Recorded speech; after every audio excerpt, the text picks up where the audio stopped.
Shalom, everybody. Shalom, shalom, shalom.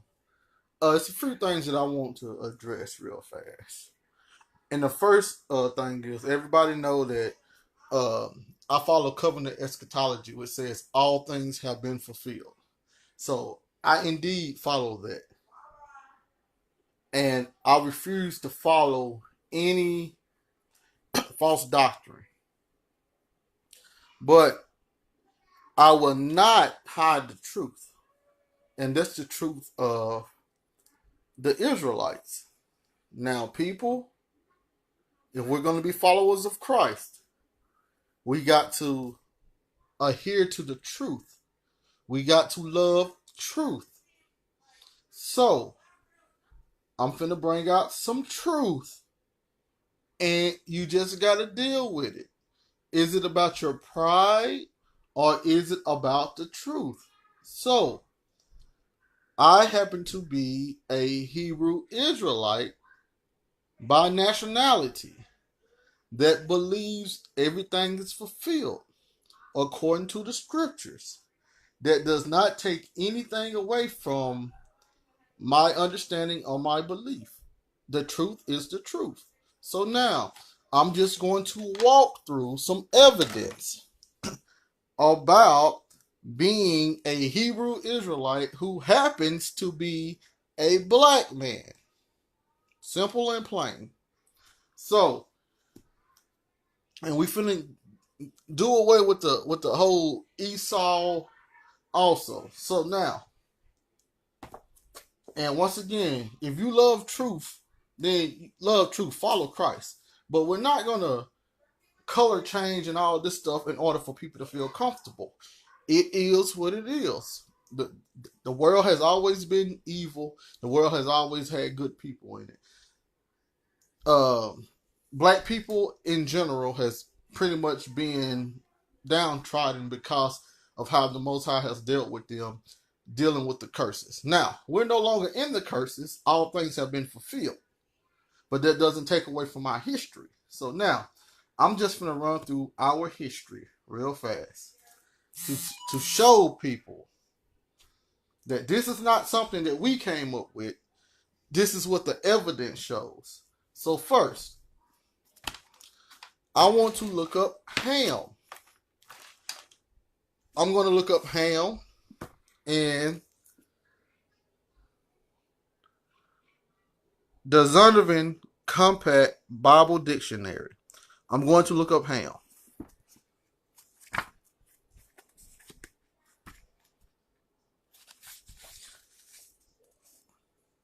Hello, Brother Tim. How you doing? Shalom, shalom, shalom.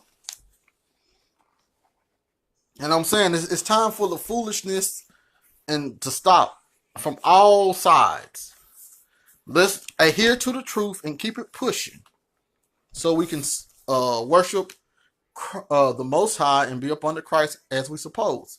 So now, I'm finna look up Ham. It's page 213. I'm going to read exactly what Ham says. Ham, the youngest son of Noah, born probably about 96 years before the flood, and one of the 8 persons to live through the flood. He became the progenitor of the dark races, not the Negroes, but the Egyptians, Ethiopians, Libyans, and Canaanites. His indecency, when his father lay drunken, brought a curse upon Canaan. City E of the Jordan, the descendants of the original Ham. In these passages, Ham is used as another name for Egypt, as representing Ham's principal descendants. So now, out the Bible dictionary, we have that Ham is the father of all dark races except the Negroes. Okay. No need to argue. No need to fight. No need to complain. The dictionary says what it says. Okay. That's the Zondervan Compact Bible Dictionary. I have another Bible dictionary, which is an Essential Bible Study Companion. A Bible Dictionary Essential Bible Study Companion. Yes, I invested in more than one Bible dictionary. So now I'm going to look up Ham in this dictionary.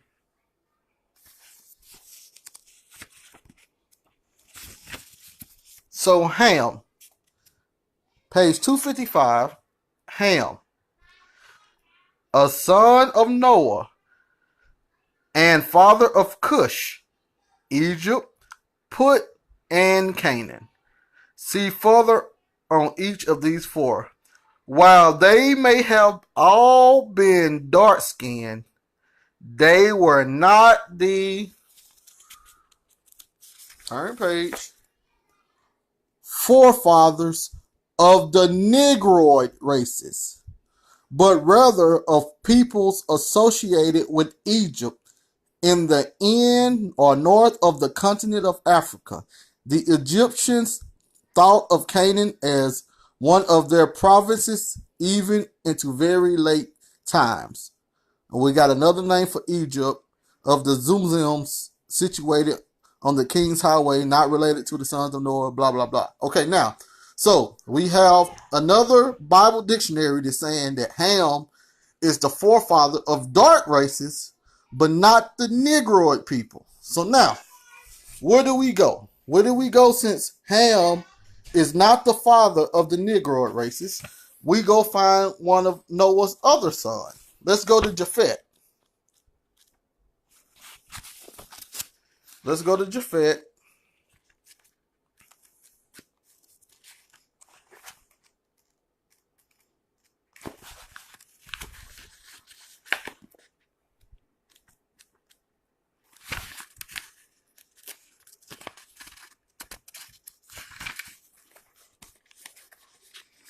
Okay, so here's Japhet, right? Let's see what's in here.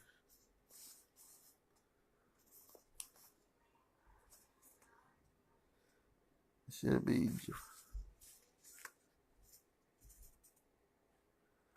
I don't know if it's in this one. Yeah, here you go, right here. Japhet, page 297. Japhet, a son of Noah, and according to the names of his sons, the ancestor of the Indo-European peoples from the south coast of Europe to Persia. So, we got Japhet being the forefathers of the European people.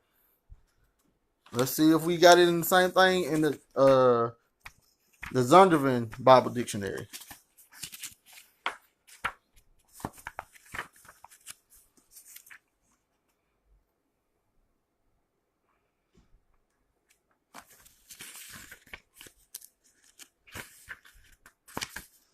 It is what it is, people. No need to get upset. This is what the Bible says. I mean, this is what the dictionary says. Japhet. Noah had 7 sons. Descendants occupy isles of Gentiles blessed by Noah. So it don't say it right there that they're the Indo-European people. But in this Bible dictionary, it does. So by default, if Ham is the progenitor of the dark races except the Negroes, and Japhet is the progenitor of the Indo-European race, that only leaves Shem being the progenitor of the Negroid races. It only leaves Shem. The Shemites, the Shemites. These would be the Negroid people. Now, let's go into some old ancient literature. I got the book of Enoch, Jubilees, and Jasher from the Bible. And we need to understand some of these old Hebrewic documents because they're very important. This is what the people of the antiquities taught. So, I just want to show you the thing about Noah. It was an animal apocalypse, and I want to go to the animal apocalypse and show you what it said about Noah. Okay, here we go right here. If you don't know, Noah was born looking different from everybody else. it made Methuselah scared. He ran and he talked to Enoch. You can find this in the Dead Sea Scrolls dealing with the birth of Noah. But anyway, Methuselah thought that Noah parent. Methuselah thought that Noah was an offspring of an angel because he came out shining. His eyes was real light. In other words, he came out looking different. Everybody else was dark. Noah came out white, like an albino. So Noah was pretty much you can consider the first albino on the planet. Because before Noah came on the scene, everybody was dark, black. So now we have an albino, which would freak anybody out if this is the first time that it ever happened. That would freak anybody out. So now, let's see what happens after that. This is the animal apocalypse. Chapter 89 in Enoch. And this is about, I'm going to start at verse 7. Then the water began to run down into the abysses until the earth became visible. But the vessel settled on the earth. And the darkness retired and light appeared. So now, this is when the flood waters leave. So now, this is an animal apocalypse. The animals represented the people. So verse 8. But that white bull, this is Noah. He was the albino.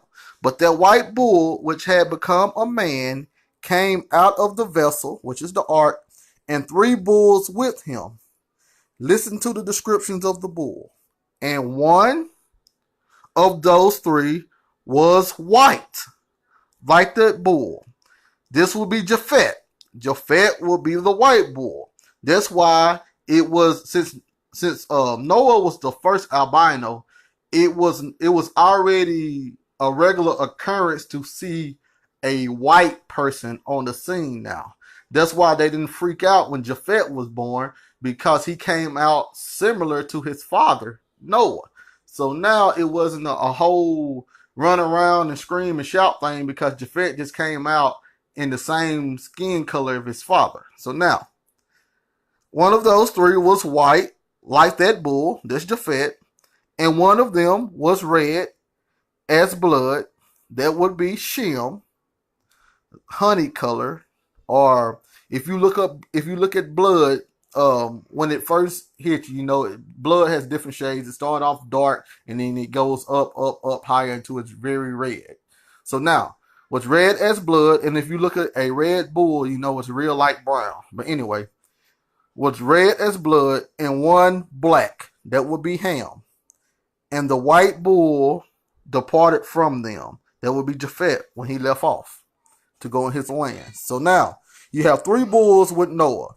One was white, one was red, and one was black. You got Ham, you got Japhet, you got Shem, and you got Ham. Hold on, give me 1 second. Give me 1 second.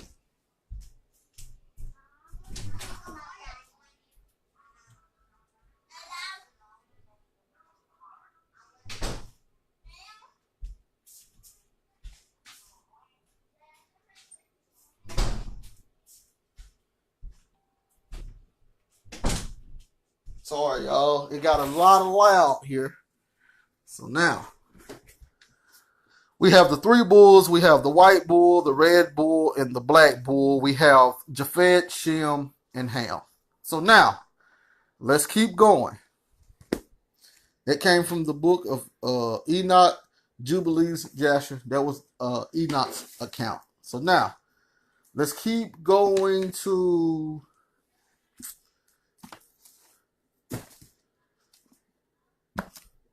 Hebrews to Negroes.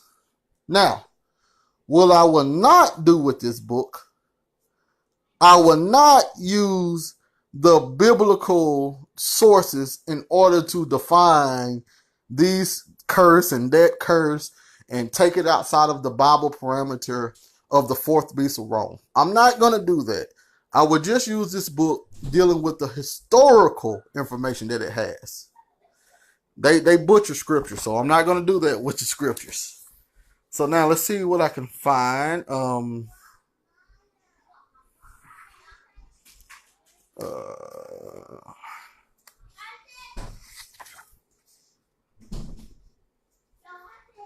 Genesis 10, 1 through 5.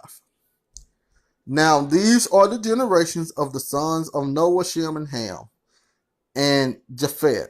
And unto them were sons born after the flood.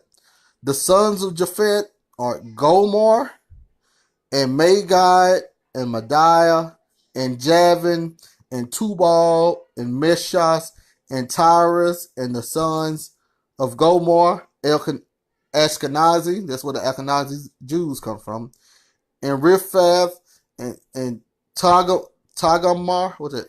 Tagarmah, and the sons of Javan, Elisha, and Tarshish, Kittim, and Dodanim. But these were the isles of the Gentiles, divided into their lands, everyone after his tongue, and their families, and their nations. So now, important fact, Kittim is Rome, Javan is Greece, or the Greeks. So we got the Greeks, and the Romans came from the Greeks. So now, those were the descendants of Japheth. So no matter how much y'all try to make Esau, hold on, give me 1 second.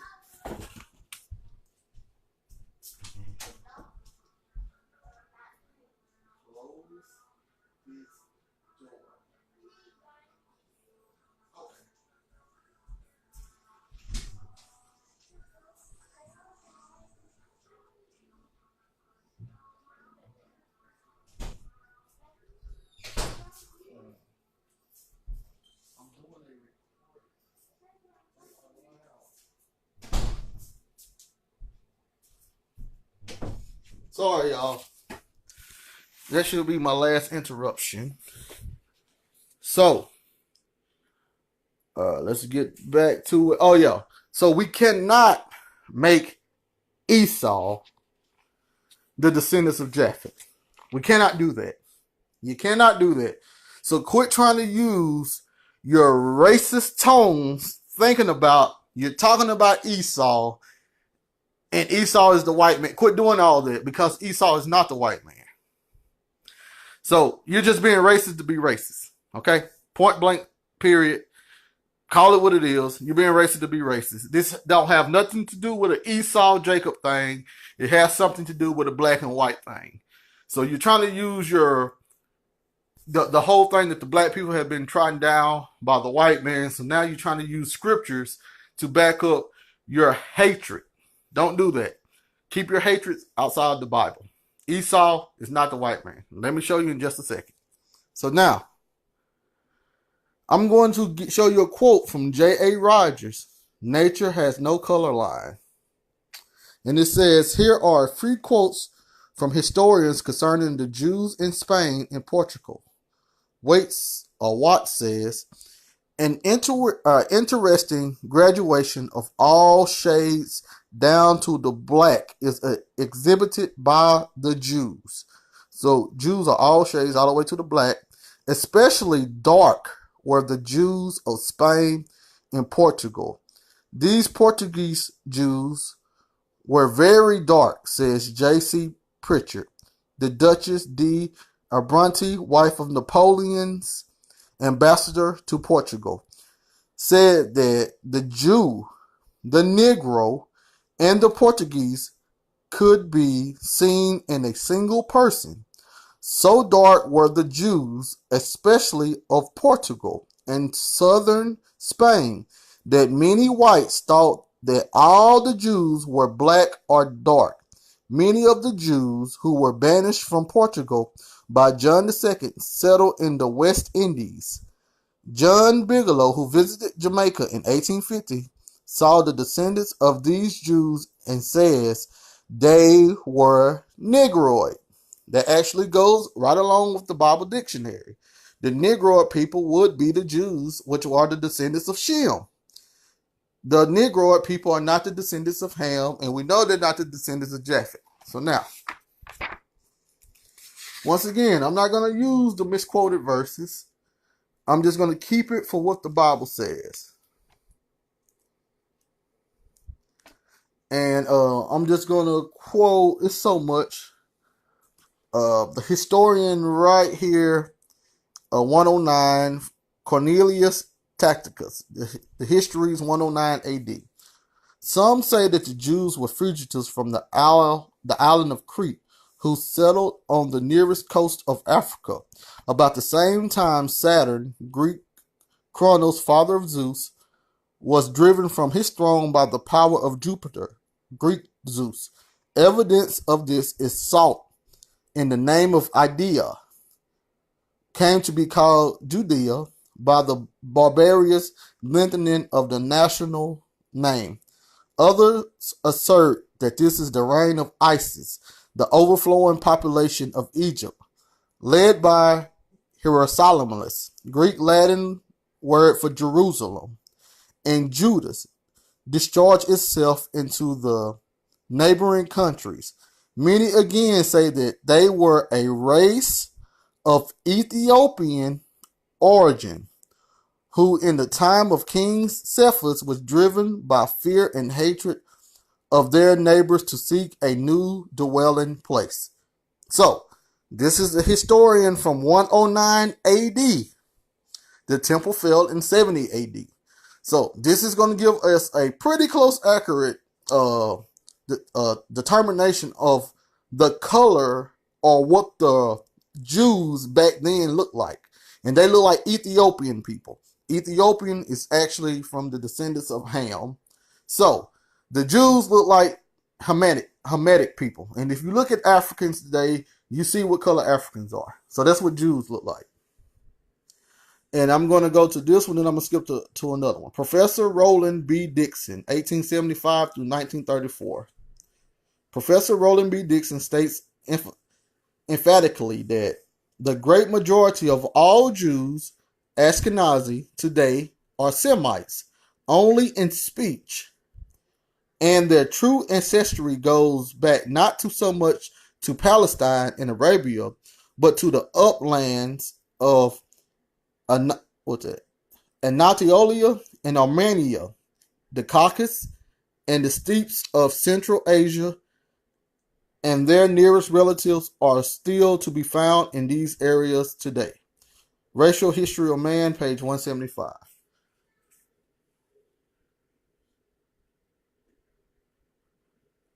And we can go to Dr. Joseph A.A. Ben Yochanan writes that in North Africa, just before the period of Christianity's legal entry into Rome, due to Constantine the Great conversion in the 4th century, there were so many Hebrew Jewish tribes that were of indigenous African, the so-called Negroes, origin. So now, I think I didn't beat the nail on its head for you to see what's going on.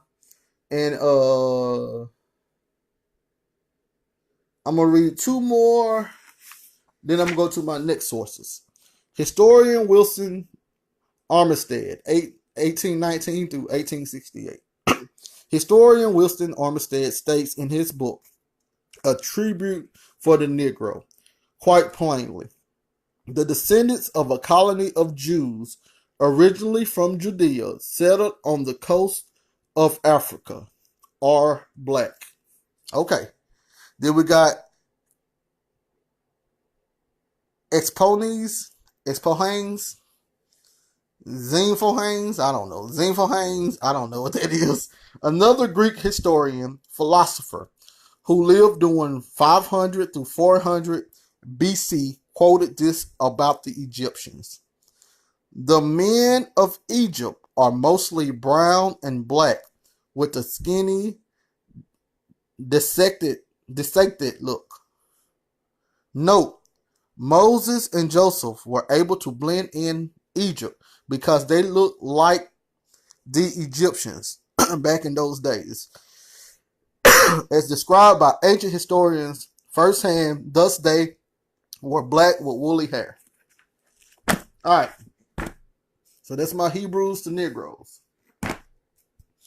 Now, let's hit this Esau is the white man so we can go ahead and put this to bed.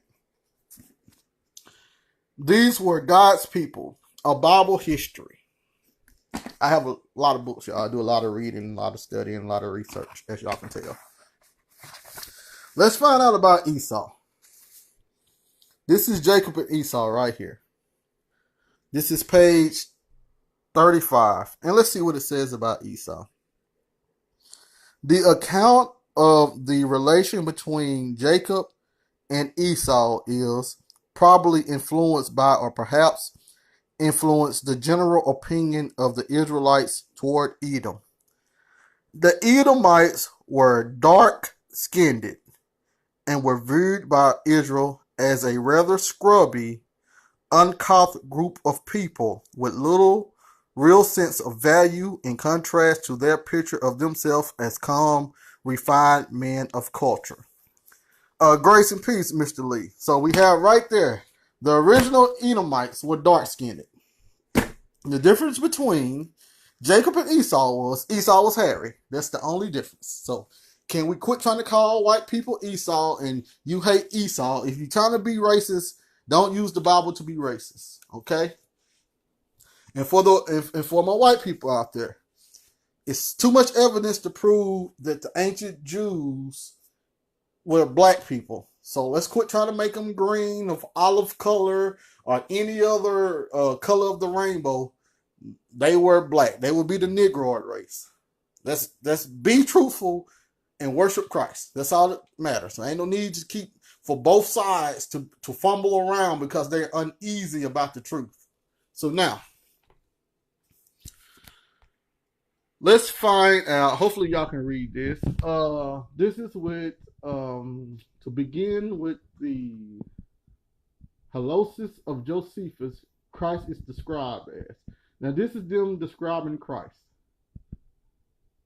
A man of simple appearance, mature age, dark skin, small stature, 3 cubits high, hunchback, with a long face, long nose, and meeting eyebrows, so that they who seen him might be affrighted, with scanty hair, but having a line in the middle of his head after the fashion of the Nazarenes, and with an undeveloped beard.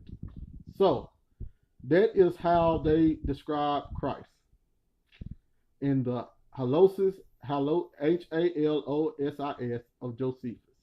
Now we have a similar description of Paul is given in the Acts of Paul and Thecla. Paul, a small stature with a bald head and crooked legs, and a good state of body, with eyebrows meeting and nose somewhat hooked. While another version of the Acts reads, quite small, bald-headed, bow-legged, with knees far apart, with meeting eyebrows, large eyes, a long nose, and a red, florid face. Let's see what else we have.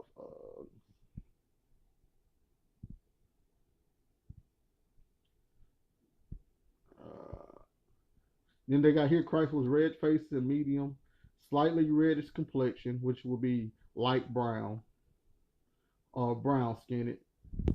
Or it depends on your color or which color. But regardless, they have different quotes of them, and all of them is going to be more black. I wish I had this other one right. Where is it there? But anywho, so we have different accounts where Christ was saying he was either black or he was reddish, which would be light skinned. So, where more can I go with that? I think that is all that I needed to pull real fast. And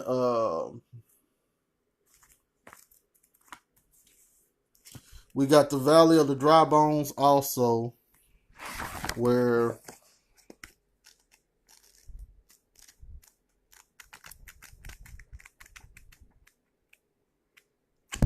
that's not it. Sorry, I have a lot of books. I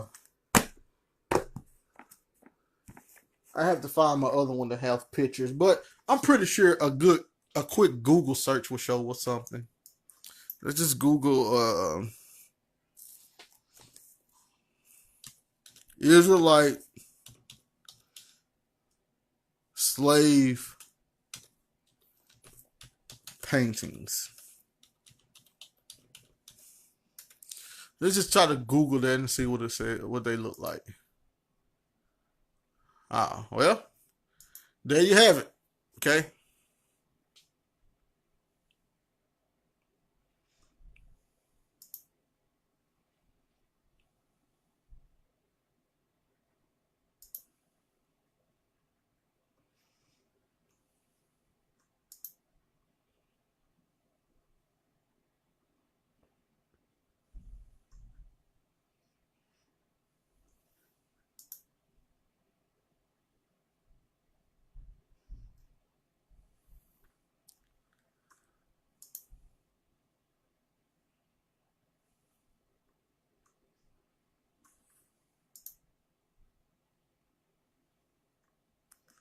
So, hold on.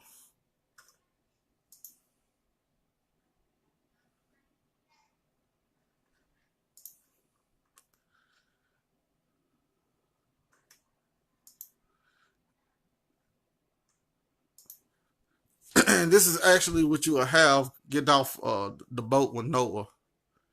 This is actually a good depiction. You got the white bull, the black bull, and the red bull.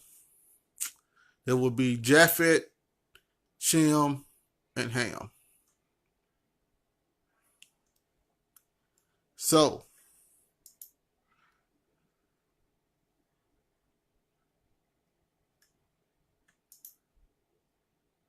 and as we could tell, they knew what the color white was. Okay, they knew how to paint white images. They knew how to paint white images. So, hopefully now, it was just a quick lesson. Hopefully now, we can quit with the ridiculousness and the racism, and serve Christ and enter into the kingdom of heaven. The whole Bible has been fulfilled. Period. Point blank. The original children of Israel were black people of Negroid descent. Edom was a black man. Esau was a black man. Japhet would be the white man. Okay? The people that have these different skin colors, these different shades of brown and sort of white, is the intermingling between Japhet and Ham and Japhet and Shem. These are your different shades you have today. So, let's quit with the racism. Let's quit with the hatred. Let's believe on Christ. Because you are a Hebrew Israelite, it's not going to get you into the kingdom of heaven. The covenant's beginning was made with black Negroid people. As you can tell by our people today, the way we act, we kept dropping the ball. The new covenant is for everybody. Point blank, simple, plain. There's no olive colored people in the world. Nobody's running around looking like Yoda off of Star Wars. There's no green people. Okay, these people were melanated. They were Negroid. So, hopefully we can come together. This is the truth. I showed y'all through 2 different Bible dictionaries, a Bible history book, the Book of Enoch, in Hebrew to Negroes, using nothing but historical references and scholar references, none of the scriptures. So, and then we could have pulled the scripture where Paul was mistaken for Egyptian, and we know back then the Egyptians were black, and Jesus, Mary, Joseph, and Jesus fled into Egypt because they were black and they fled into a black civilization. Moses was able to blend in with the Egyptians because he was black. Joseph was able to blend in with the Egyptians because he was black. They were black. So, this shouldn't make nobody feel uneasy. This is just history, and this is point blank period. It's not going to change because people's opinion. So everybody love each other. This is the truth. Let the truth set you free. Follow Christ now. And let's keep going for the kingdom, because we have something way more important to push than a skin color. So, kingdom of heaven first. Baptized for the remission of sin.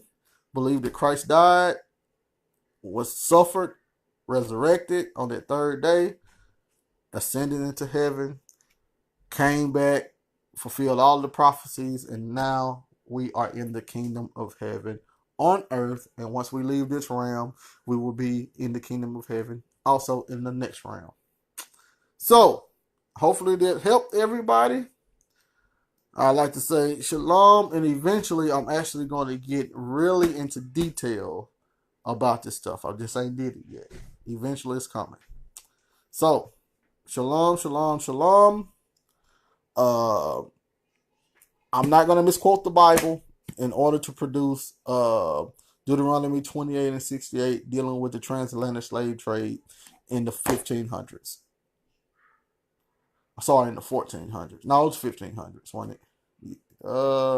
In fact, started in 1500s and it went over into the 1600s, which was 1619. That's the date that everybody likes to use. So I'm not going to use the scriptures in order to misrepresent the curses of I'm not going to misrepresent the scriptures in order to fit a doctrine that the curses of Deuteronomy 28 dealt with the transatlantic slave trade. The last curse ended in 70 AD. Welcome to the new covenant. Hopefully everybody enjoy. Take this history, learn from the history, but above all, push the kingdom. All right. I will talk to everybody later on. Love y'all. Shalom.